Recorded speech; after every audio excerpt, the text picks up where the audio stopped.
çka ne kemi marrë vendim në kryesisë dhe si anëtare e kryesisë, brenda për brenda, kemi diskutu, është që asnjë anëtar të kabinetit qeveritar ne nuk e votojmë për kryetar të kuvendit. Arsye dihen tashmë.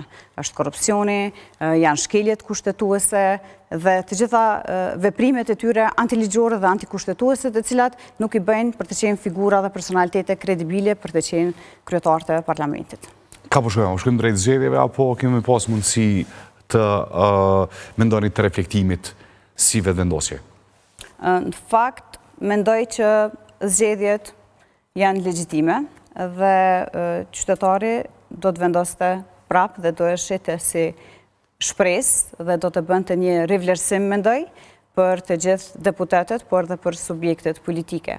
Mendoj që më afër dhe më drejt do të ishte që të jenë zgjedhjet, mirë po një gjë të tillë tani për tani e kemi të pamundur, sepse jemi në një situatë ku nuk kemi as kryetar kuvendi, nuk kemi as kryesit kuvendit, po ashtu të gjithë mekanizmat të cilët na dërgojnë tek një vendim që të shkojmë në zgjedhje janë të bllokuara.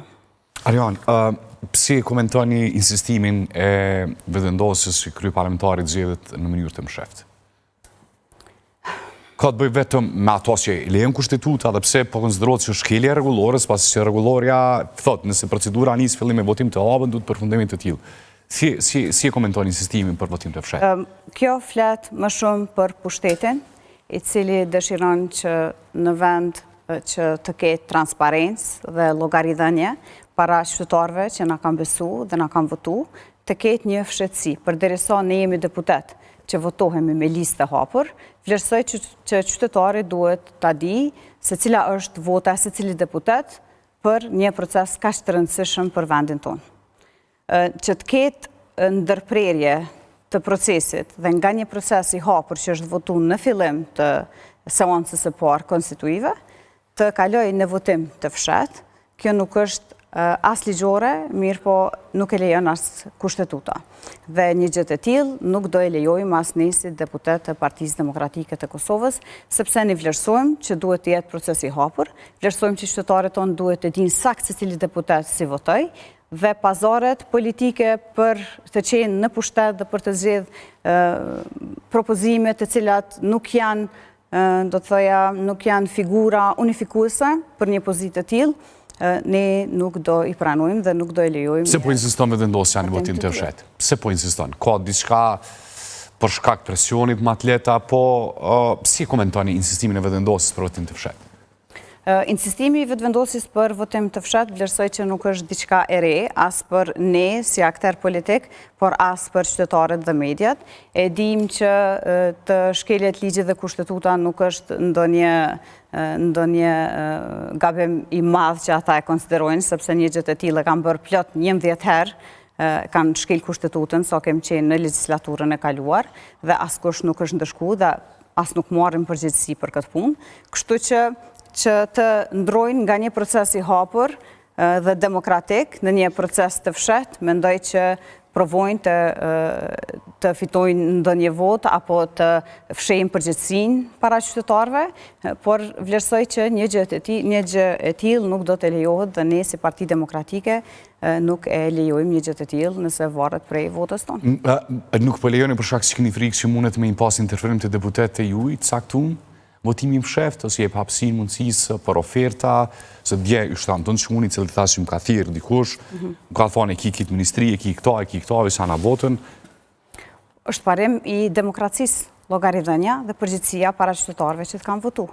Përderisa ne nuk jemi llogaridhënës dhe nuk ndihemi përgjegjës para qytetarëve tonë, atëherë si të pranojmë një gjë të tillë e cila nuk është vlerë demokratike, votimi i fshehtë në një procedurë ku veç ka filluar si votimi i hapur, kjo fol më shumë për pazare që Albin Kurti don t'i bëjë me deputet të caktuar, sesa për një proces demokratik që ai dëshiron të ketë më në fund një kryeparlamentar. Thoni se ky është qëllimi i vetëvendosjes zotit Kurtit për votimin e fshehtë, mundësia e pazarit? Po sakt, për ndryshe, me votim të hapur, me votat të cilat i ka tani për tani, Një dit i ka 54, një seancë tjetër i ka 57, një seancë tjetër i ka 50 dhe asnjëherë nuk arrin që t'i ketë 61 atë sa kërkohen për konstituim të kuvendit. A keni frikë që mundet nëse shkon votim të fshet dikush prej deputetëve t'juaj me votu për? Nuk kam prikë, sepse besoj në integritetin personal të secili deputet që është antar i Partisë Demokratike të Kosovës, thashë edhe më herët.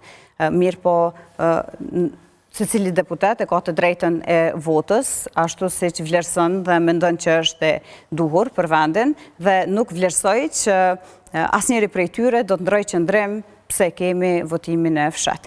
Mirë po, ne si Parti Demokratike nuk do të marrim pjesë hiç në votim nëse shkon me votë të fshat. A kemi në deputet, në kandidat cili këshëm e votu të vetëvendosës, edhe pse keni pas shumë rezerva me përmen emra, keni thonë që nuk i votojmë ministrat, edhe ish ministrat, kabinetin në qeverisë, nuk i votojmë asnjë parlamentar. A kemi në emër që këshëm ujtë me votu? Tanë ne jemi grup parlamentar, kem kryesit e partisë, ku ne i diskutojmë të gjitha vendimet të cilat i marrim. Rrjedhimisht, personalisht, nuk është që kam ndonjë figurë që kisha dhënë emër po këtë person do e votoj, mirë po kem partitë të tjera të cilat kanë dhënë emra specifik që do e ofronin votën për ta. Dhe nëse me të vërtetë zoti Kurti don që një ngërsh të tillë politik ta anashkaloj, ta kaloj, të bëj kryetar dhe kryetare parlamentit, emrat i ka nga partitë politike të caktuara, cilët i kanë ofruar dhe me votat e cilëve do të zgjidhte këtë ngërsh politik.